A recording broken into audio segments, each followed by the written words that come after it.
¿Por qué un ingeniero exitoso se iría de una de las empresas más poderosas de la tecnología para construir algo no probado en una oficina alquilada en Kirkland? ¿Qué lleva a una mente cuidadosa a apostar una fortuna personal por la idea de que, si les das libertad y buen servicio, los jugadores pueden moldear todo un medio? Gabe Logan Newell nació en Seattle, Washington, el 3 de noviembre de 1962, en una familia que valoraba la curiosidad, los libros y el trabajo práctico. Pasó buena parte de su infancia en California, en una casa que combinaba recursos modestos con una gran apertura a las ideas. El protagonista estudió en Davis Senior High School, un instituto ligado a una ciudad universitaria, donde se animaba a la gente a ver los experimentos como algo normal de la semana.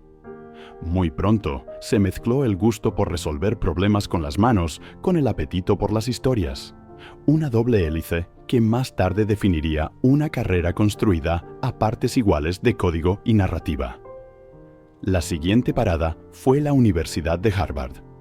El futuro líder llegó a Cambridge a comienzos de los años 80, en un momento en que los ordenadores personales salían de los cuartos de aficionados y entraban en los laboratorios del campus.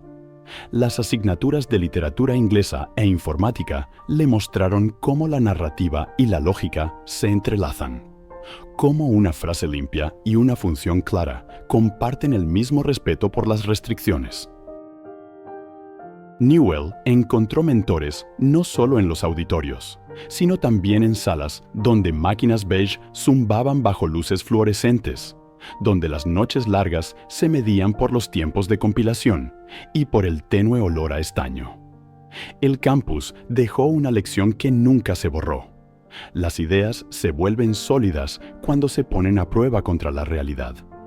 Microsoft apareció en el campus con una propuesta que valoraba más la acción que los títulos.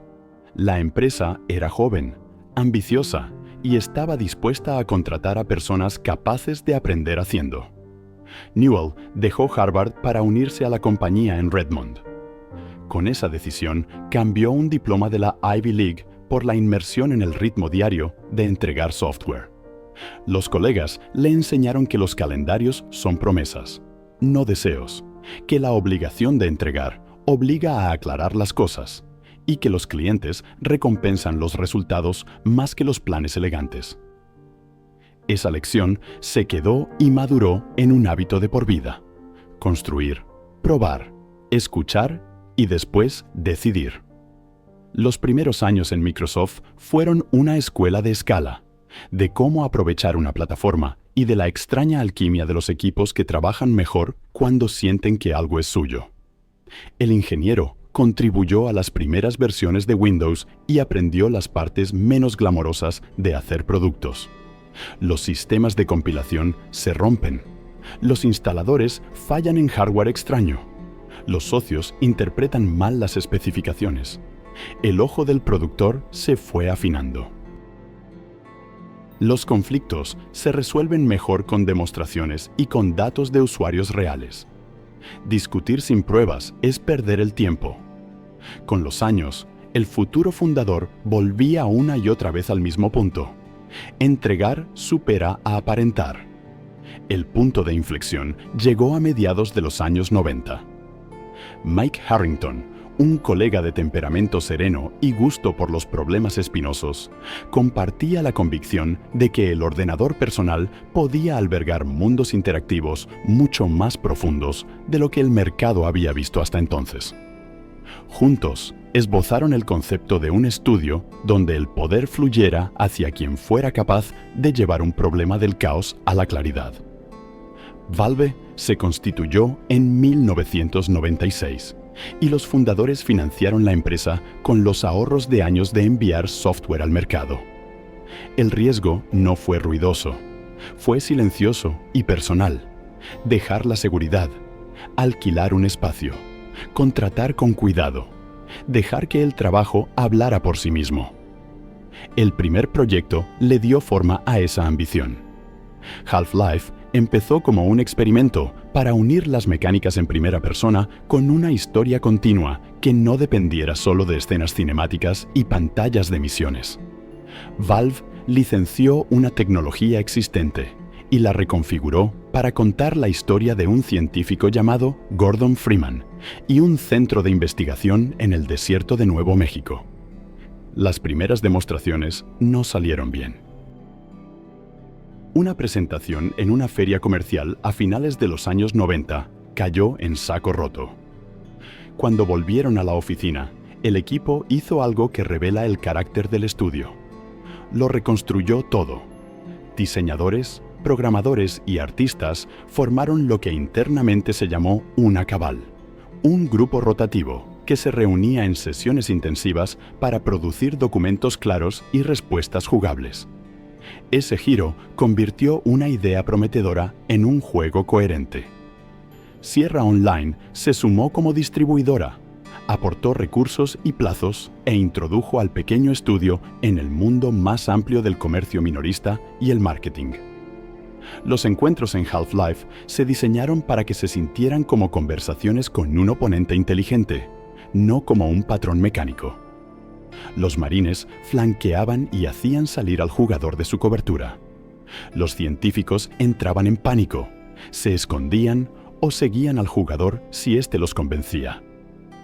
El juego salió a finales de 1998 y las reseñas convirtieron al estudio de una startup intrigante en una fuerza del sector. Los jugadores rejugaban niveles para observar cómo se adaptaban los enemigos. Los modders desmontaron el juego y construyeron sus propias creaciones. La decisión, aparentemente simple, de lanzar un juego abierto a la modificación tuvo efectos que ni los fundadores ni la distribuidora podían prever del todo. De esa invitación nació Counter-Strike. Min Lee y Jess Cliff publicaron una interpretación muy depurada de la competición por equipos que atrajo a multitudes en cibercafés y residencias universitarias. Valve contrató a los creadores y acogió el proyecto bajo su paraguas. Team Fortress llegó poco después, fruto de una comunidad enamorada de los roles y del trabajo en equipo preciso. La compañía aprendió un patrón digno de repetirse: encontrar grandes trabajos en estado salvaje, fichar a las personas que hay detrás, quitar fricciones y ayudarles a escalar. Ese enfoque recompensaba la humildad. No todas las ideas ganadoras nacen en una sala de reuniones. La estructura de la empresa se mantuvo deliberadamente inusual. No había jefes permanentes. Los escritorios tenían ruedas. La gente se movía hacia el trabajo que los necesitaba. Las decisiones las tomaban las personas más cercanas al problema, y el liderazgo era temporal y ganado, no asignado. Ese enfoque exigía a adultos que disfrutaran de la responsabilidad y que soportaran la ansiedad que acompaña a la libertad. También exigía herramientas que hicieran visible el progreso. Al fundador le importaban menos los cargos que la velocidad de aprendizaje dentro de un equipo, y eso implicaba invertir de forma constante en sistemas de compilación, analíticas y canalizaciones que sacaran a la superficie información útil. Steam nació de esa mentalidad.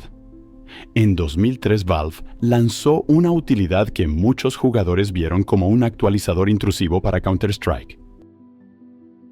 Caídas del servicio, inicios de sesión forzados y asperezas iniciales generaron críticas estruendosas. El estudio insistió porque la dirección creía que una relación directa con los clientes permitiría iterar más rápido y recibir comentarios más fiables. Con el tiempo, el servicio se convirtió en una tienda global de juegos para ordenador personal, una plataforma capaz de entregar parches en cuestión de minutos, habilitar guardados en la nube y mantener a las comunidades cerca de las personas que construían sus mundos favoritos. La distribución dejó de ser un cuello de botella con normas impuestas desde fuera. La distribución pasó a ser una herramienta que los creadores podían moldear. ¿Podía una tienda convertirse a la vez en centro comunitario y laboratorio? La respuesta fue apareciendo función a función. Steam Workshop permitió a los jugadores publicar y vender objetos. Steam Early Access dio a los equipos una forma de financiar el desarrollo, invitando a los clientes a juegos aún inacabados. Steam Greenlight incorporó a la comunidad en las decisiones de distribución y, cuando el proceso se volvió rígido, Steam Direct lo sustituyó. Cada ajuste trataba la distribución como un sistema vivo. Se cometieron errores y se corrigieron. El estudio siguió ajustando sus herramientas a un principio que acabaría resumido en una frase que viajó mucho más allá del mundo del videojuego. La piratería casi siempre es un problema de servicio. El servicio resuelve más cosas que los eslóganes. Half-Life 2 llegó en 2004 sobre un nuevo motor llamado Source y puso la física en el centro de la experiencia de juego. La secuela introdujo personajes como Alex Vance, que se sentían anclados en el mundo y no como simples adornos. Portal apareció en 2007, después de que el estudio contratara a un pequeño equipo del DigiPen Institute of Technology, cuyo proyecto estudiantil, Narvacular Drop, ya había mostrado una nueva forma de pensar el espacio y el movimiento. Team Fortress 2 surgió en el mismo periodo con una dirección de arte audaz y un sentido del humor que nunca sacrificaba la claridad visual. The Orange Box reunió esos esfuerzos en un solo paquete y demostró que la variedad, cuando se apoya en el oficio, se siente como una promesa cumplida y no como un truco de marketing. Tras los logros llegó la crisis. En 2003, un intruso vulneró las redes y filtró el motor Source y partes de Half-Life 2. El daño fue real. El retraso dolió. La moral cayó. El fundador habló con franqueza a la comunidad, explicó lo que estaba en juego e insistió en que el único camino posible era terminar el trabajo y lanzar algo que justificara el tiempo invertido en reforzar tanto el código como los procesos. El equipo hizo exactamente eso, y la recuperación reforzó una lección antigua. La transparencia, combinada con determinación, mantiene viva la confianza. Otra racha de turbulencias vino de unos comentarios públicos muy duros sobre el desarrollo en consolas.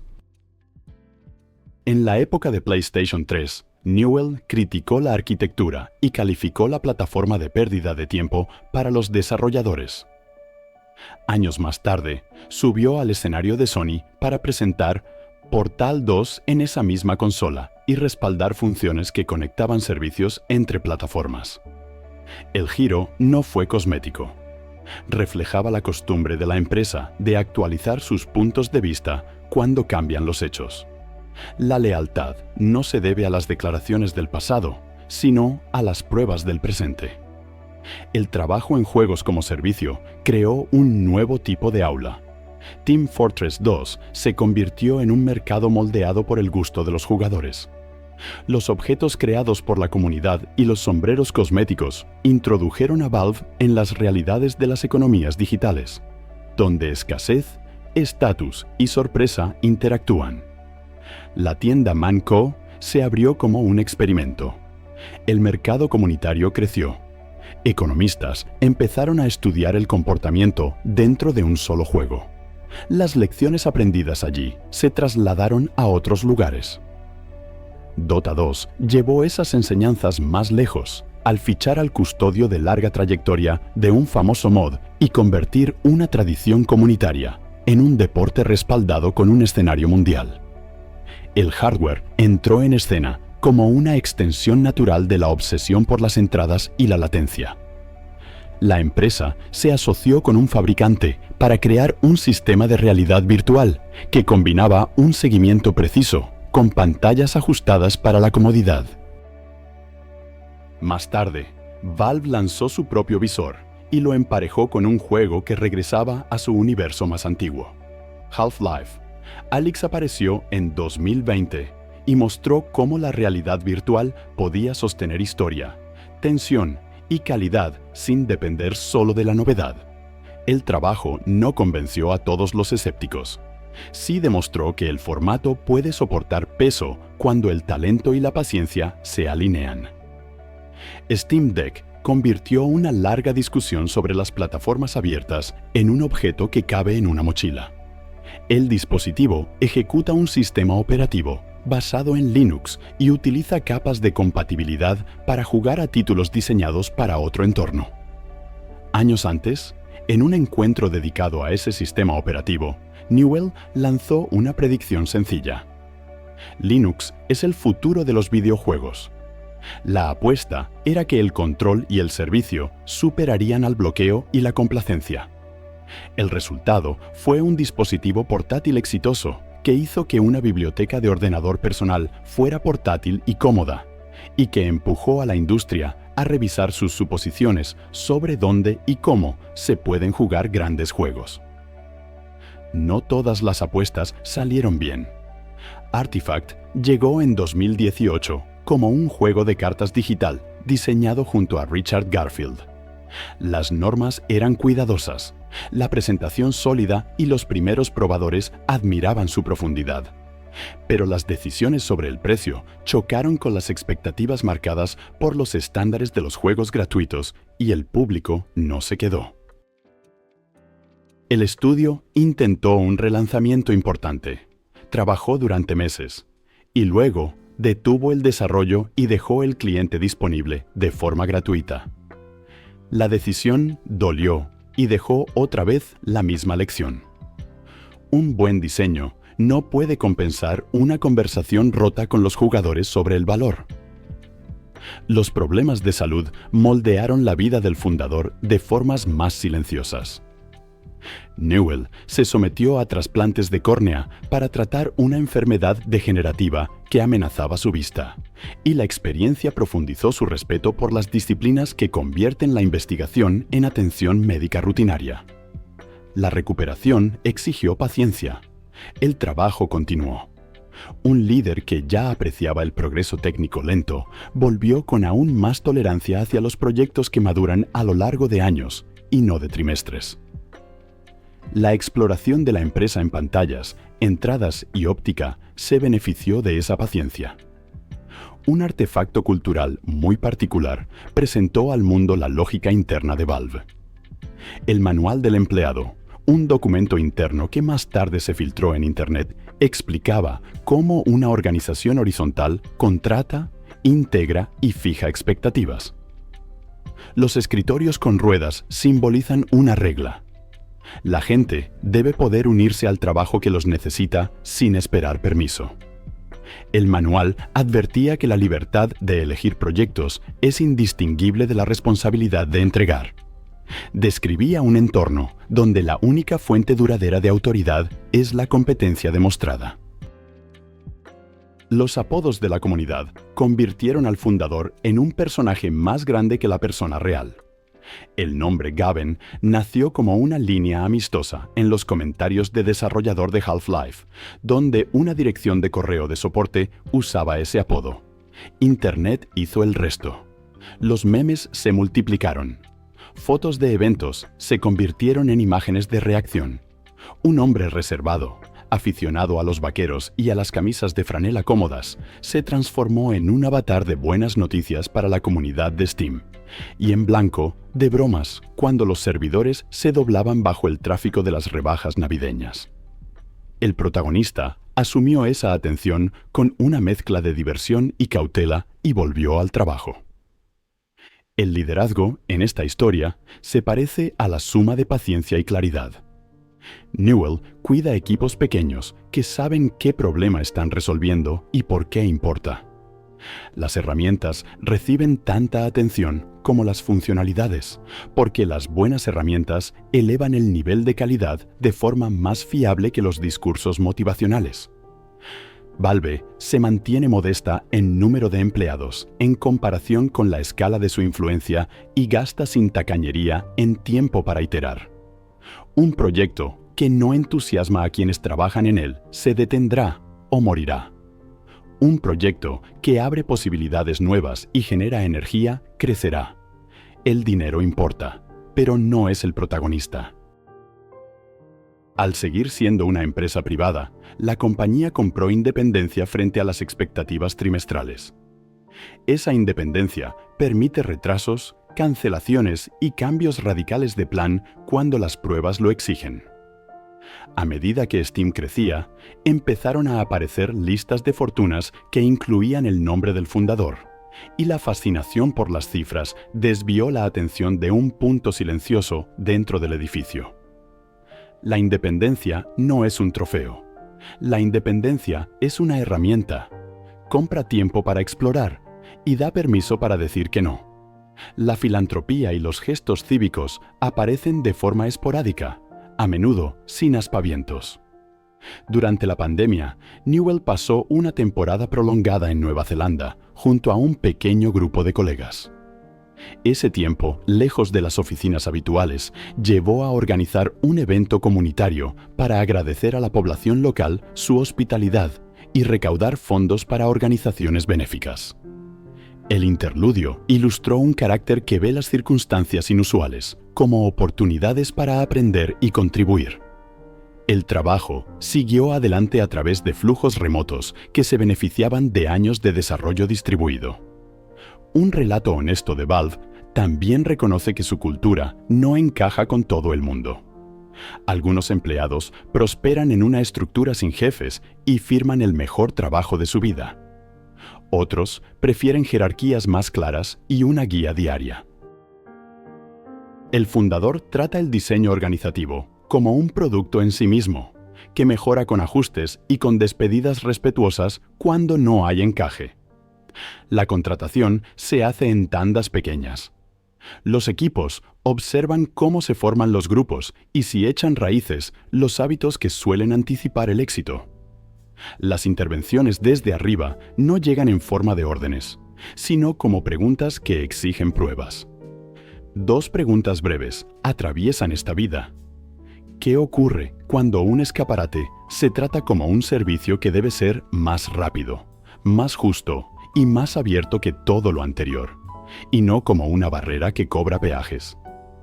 ¿Por qué hacer menos juegos de los que exige el mundo exterior cuando el estudio podría publicar más secuelas y cosechar más ingresos? Las respuestas vuelven al mismo lugar. El servicio genera lealtad. La contención protege el significado. El fundador se siente cómodo, dejando que el silencio cubra proyectos que aún no merecen ver la luz. Cuando llegan los anuncios, la compañía prefiere los artefactos a los eslóganes. Las historias de los colegas aportan textura.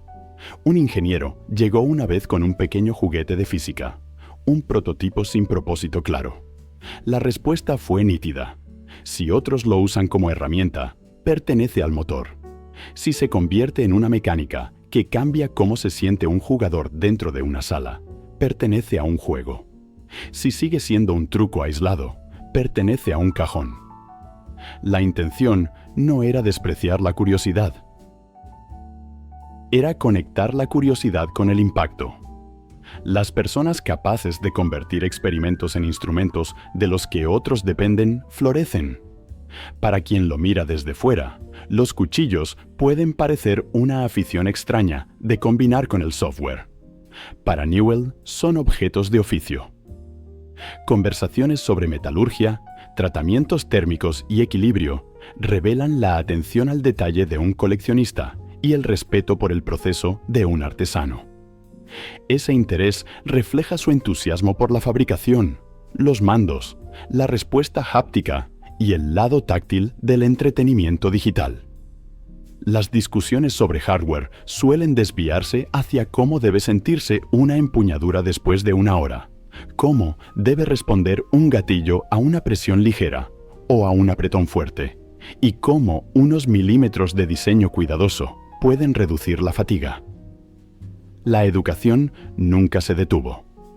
Las observaciones sobre la libertad del software y la política de las plataformas se consolidaron en la convicción de que, a la larga, los sistemas abiertos benefician más a creadores y jugadores, aunque el camino sea áspero. Cuando una plataforma empieza a comportarse como un recaudador de impuestos que no añade valor, la gente busca salidas. Newell vio Linux como una vía de escape a largo plazo frente a la dependencia de cualquier proveedor único, y la decisión de invertir en Proton y en un ordenador de mano que hiciera tangible ese enfoque fue la expresión práctica de esa creencia. Años atrás, esa afirmación sonaba a provocación. Hoy suena a plan. El reconocimiento llegó después, no como objetivo, sino como señal. Aparecieron honores de organizaciones del sector, incluida una distinción de una academia británica conocida por celebrar a los artesanos que moldean sus campos durante décadas. La ceremonia importaba menos que el tranquilo regreso al trabajo. El protagonista tiene la costumbre de bajar una marcha después de los aplausos y volver a los calendarios. El objetivo final sigue siendo el mismo que en aquellas primeras salas de Kirkland con sillas alquiladas. Hacer cosas buenas. Hacerlas para ordenadores personales. Hacerlas mejores cada mes. La biografía de una sola persona nunca puede explicar del todo una empresa como Valve, pero el liderazgo deja huellas en la estructura. Newell no está siempre encima de todo, pero la sala cambia cuando el fundador se sienta. La gente espera preguntas directas. Sabe que las opiniones sin demostraciones no aguantan mucho. Quien demuestra que un diseño funciona bien a 30 fotogramas por segundo será escuchado. Quien explique con diapositivas que un diseño podría funcionar algún día será enviado de vuelta a construir una prueba. No es crueldad. Es una cultura que cree que el software es la prueba. Un hilo constante a lo largo de las décadas es la curiosidad por lo que los juegos pueden hacer más allá del entretenimiento. The International se ha convertido en una retransmisión que rivaliza en pulido con los deportes tradicionales. Steam Workshop transformó la creatividad en ingresos para artistas que quizá nunca habrían solicitado un trabajo en un estudio. Profesores usan Portal para enseñar física y lógica. Investigadores estudian interacciones de realidad virtual descubiertas por los jugadores en Alyx y aplican esos hallazgos a la formación y la terapia. Las personas que se acercan a este trabajo comparten un rasgo. Se sienten cómodas dejando que hablen los resultados y no el rango. Incluso el famoso silencio sobre las secuelas numeradas esconde una especie de diálogo.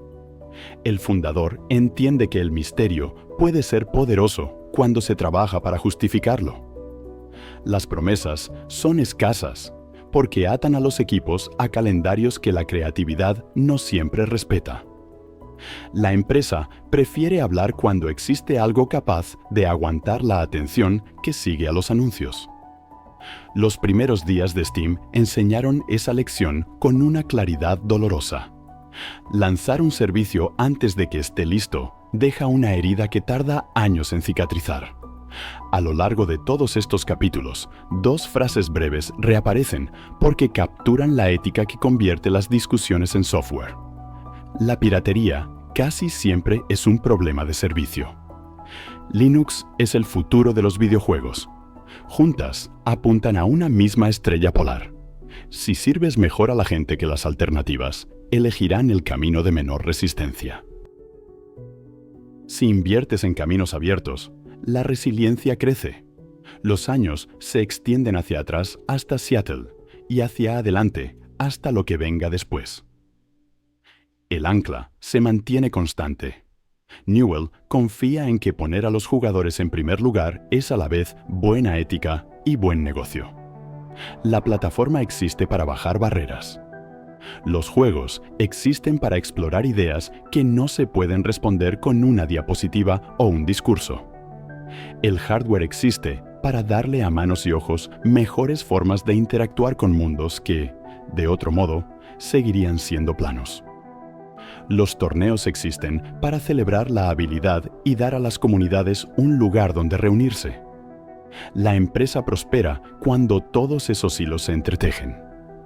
Una última escena vuelve al momento en que un estudiante de Harvard decidió dejar un campus famoso para irse a una compañía por entonces joven en Redmond y, más tarde, decidió dejar una empresa famosa para crear algo con un amigo. Desde la distancia, esas decisiones no parecen temerarias. Parecen el cálculo práctico de alguien que busca palanca. En un aula, la palanca viene de la atención y de profesoras y profesores que se implican. En una corporación, la palanca viene de la distribución y de colegas que entregan. En un estudio, la palanca viene de las herramientas y de una comunidad que responde con tiempo y entusiasmo. Un final sereno encaja con una historia construida sobre el esfuerzo sostenido y no sobre el espectáculo.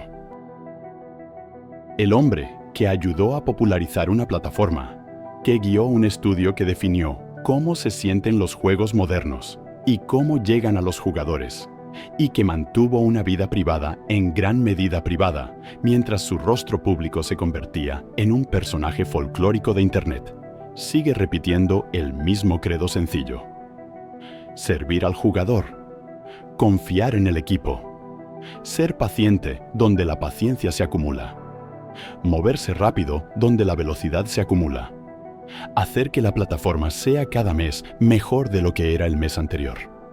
La frase no es llamativa. El historial sí.